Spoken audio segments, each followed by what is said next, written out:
Hi, this is Tracy Taylor. We've decided to do a candidate forum to help voters decide on the upcoming election. And today we have Ryan Stack, who's running for Heber City Council, and I'd like to thank you for coming today. You're very welcome. Thank you for doing this. Hopefully this will be of some help for folks. Just to start off, tell us a little bit about yourself and why you decided to run for the City Council. So a bit about me. I am originally born in Oregon, raised in California, and I moved out to Utah about 11 years ago to start my career and raise my family. I've been here in Heber for a few years. My wife's a Utah native, so we met out in California, and she said, hey, come check out Utah. And we've been here ever since. I've got 3 little ones, 7, 5, almost 2. And I decided to run for City Council because I've had the opportunity to serve Heber on the Planning Commission for the last 2.5 or so years. And I've seen a lot of things during that time. I've seen some things where I think the city has been going in the right direction. And unfortunately, I've seen a number of things where we could use some improvement. Chief among those being what's perceived to me to be a lack of vision by the city to project what we want our town to look like and feel like 10, 15, and 20 plus years out. Great, great. Well, the first question is about expansion. Heber annexation map, you've seen it, being on the Planning Commission. And what are your thoughts about Heber City growing and annexing out into the county? And that's a good question. I suppose my follow-up to that is growth can come in 2 ways. Growth can come in an expansion of the city boundaries, and it can come in the form of new units in the city and new density. And so I'll try to handle each of those in turn. When we're talking about new units and new density in the city, and here I'm not going to address the annexation quite yet, again, because I think that's a different type of growth in the form of boundary growth. But as far as residential or density growth is concerned, I think we've all been here, we all see it, we know it's coming. We've seen the news reports and the census reports. So the response is, how can we respond to this in a responsible way and in a forward-thinking way? And I think we have to be able to look at it to say it's time to redo our general plan, look at where we want our zones to be, and look at what we as a city want to look like. Do we want to be overrun by growth? Because what I'm concerned about is if we continue on our current path and do nothing, then our town is going to look like a hodgepodge. We're not going to have any sort of unifying character as Heber City, and we're just going to be sprawl. And I don't think anybody wants to see that. And that's why I advocate trying to get in front of the curve and be responsible to put the growth and the density where we want it and try and keep it out of where we don't within our legal remedies, and to be able to proceed that way. I'm a proponent of looking at downtown redevelopment, downtown infill, and things of that nature, so that way we can have a walkable, thriving Main Street and downtown core. When it comes to boundary growth, I think that's a trickier issue because there's a lot of vested density out there. And so that building is going to happen whether the city does anything with its annexation map or not. And so I think knowing that density is already vested, we have to look at what's in the city's best interest in terms of expanding our annexation map, because simply expanding the annexation boundaries is not yet itself an annexation. So there's a couple of layers to the process too. We can make a decision to say, we would like to consider inviting these into the city at some point, these areas. That's expanding the annexation map. And then, of course, it's up to those areas and the property owners to work with the city at a later date to make the decision as to whether they actually want to come into the city. I think there's a lot of information out there that we still don't know. I'm certainly open to considering it if it's in the city's best interest, but I would want to hear from fire, from police and emergency services to know if we expand our annexation map and we do seriously consider these areas coming into the city, what's it going to look like in terms of the net financial bottom line to the city?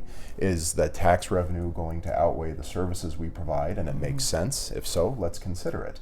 Are we not going to collect enough tax revenue for it to make sense? Then I think we need to look at it in another direction.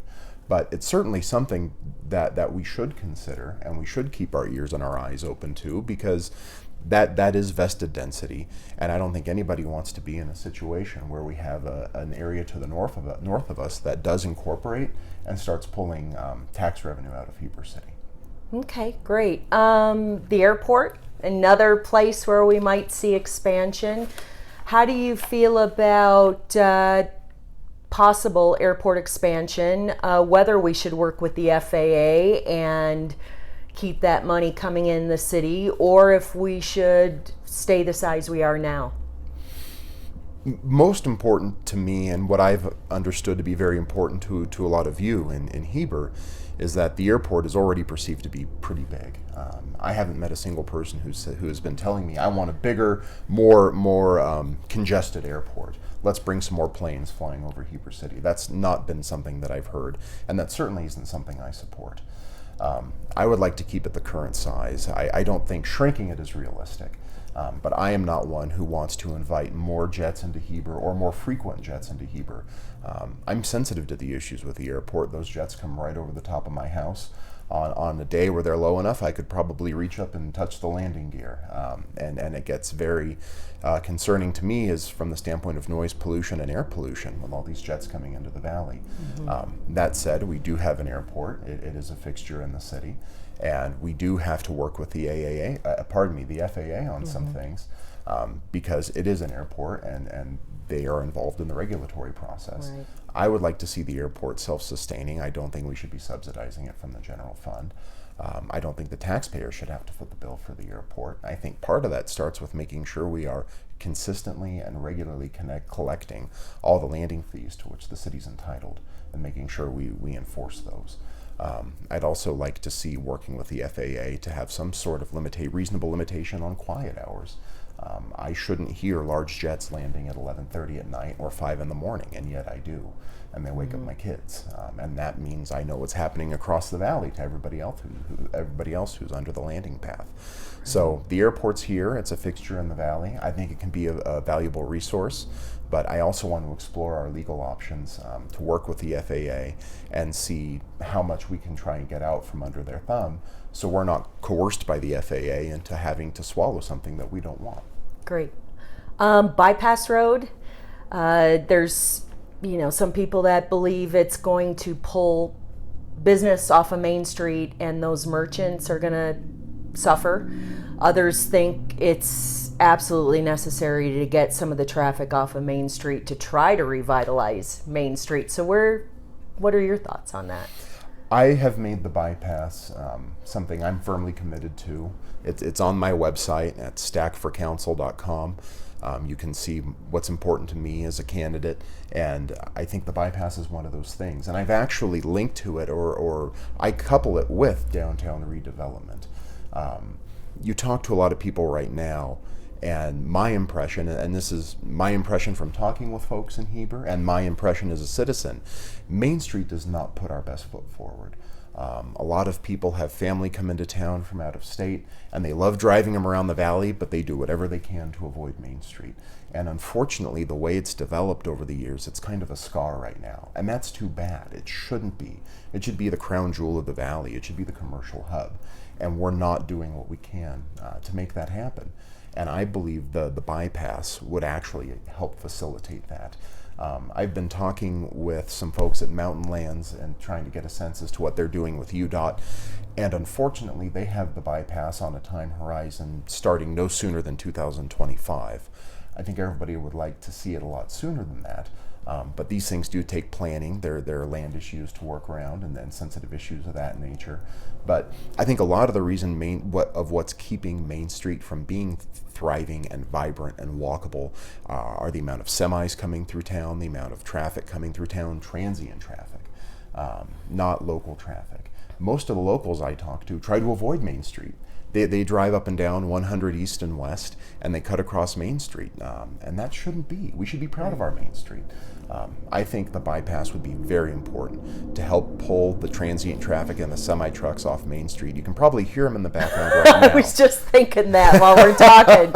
and get those guys off our Main Street so that way we can have a walkable Main Street. Because I'll tell you, Tracy, right now, as long as we have all these semi-trucks and tractor trailers on Main Street and all this transient traffic, it simply is not safe to be walkable and to be thriving and vibrant. And the city deserves better. Great.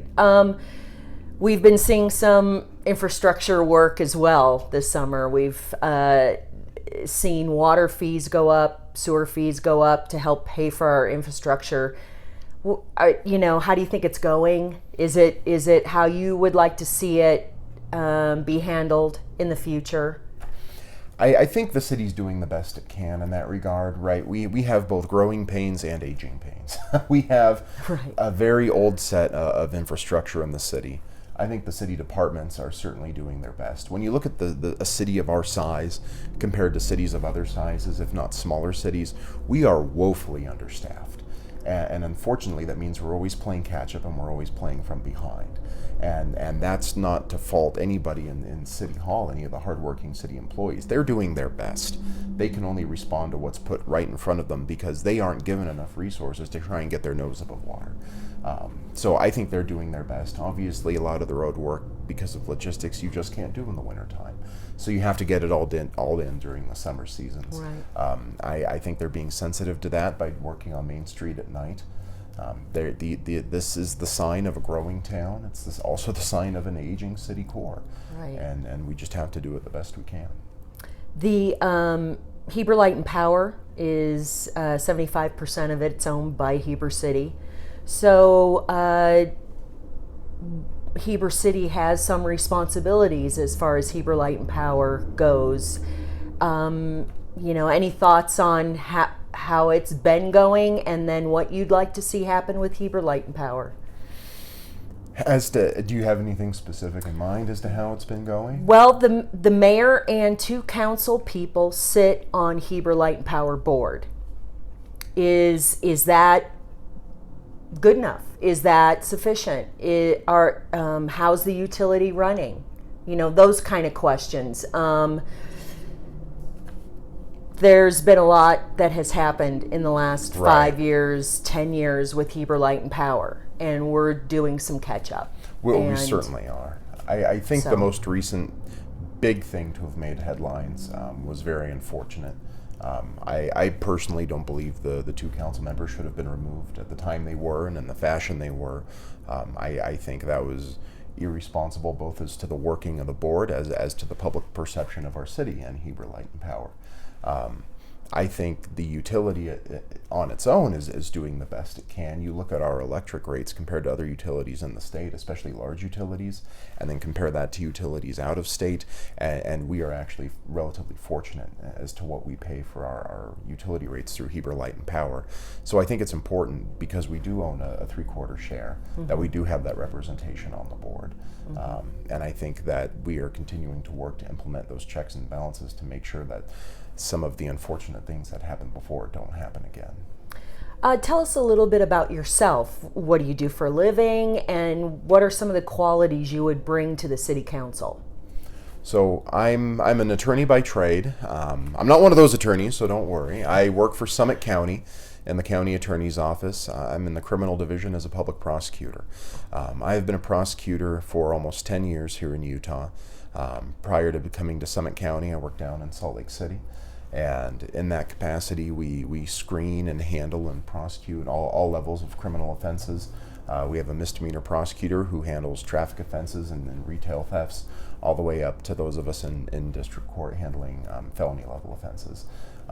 For a time when I was with the county, I also worked as counsel to the County Board of Adjustment. I did that for about 3.5 years and then stopped, actually, so I could, because of a schedule conflict, so I could come onto the Planning Commission here in Heber City. Because while my day job has been in criminal law, I do have a great interest in city development and zoning laws and things of that nature.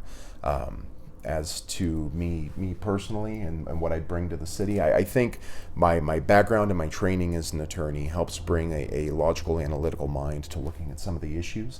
I'd like to think that I can look at things in a dispassionate way, even though I'm personally very interested in something, to do my best to honestly weigh the interests and the equities. I think my background and my experiences has equipped me with that skill set. Also, I think it's given me quite a bit of experience reading statutes and reading codes to be able to bring that type of legislative analysis and interpretation to the table when it comes to looking at city codes and the different legal documents that will come in front of the city. Okay. Any pet project or anything you would personally like to accomplish if you were on the city council? What's most important to me, and there are a lot of issues right now, but what really, one of the issues that animated my campaign in the first place is our Main Street. I look at our Main Street and I see so much potential.